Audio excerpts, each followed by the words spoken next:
How was Someone's Girlfriend? Not super into cheating stories, but curious if there was some meat there. Well, I have some good news because Someone's Girlfriend actually does have quite a bit of meat there, and it was not what I expected. So, the synopsis on the back of the book here is a little bit misleading, and this is what I was originally going off of, but it says that Riku cannot get Shizuku out of his head to the point where she's invading his dreams. Then one day she stops by his house and comes onto him hard.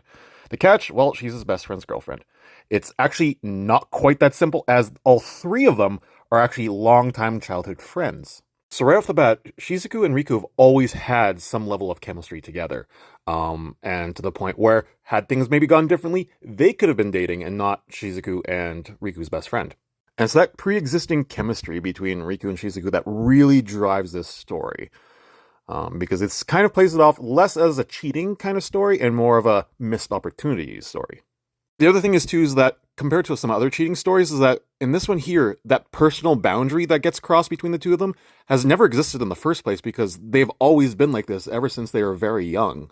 There's also a little bit of a mystery element here, at least something that has me very curious, is that at the end of every single chapter, there seems to be some sort of a countdown. I'm not sure what this is all about, but it's definitely got me interested. The other thing to point out with the series is that, yes, it actually does have a parental advisory warning for explicit content because there actually is some of it, mostly in Volume 2, not so much Volume 1, but that's something to keep an eye on.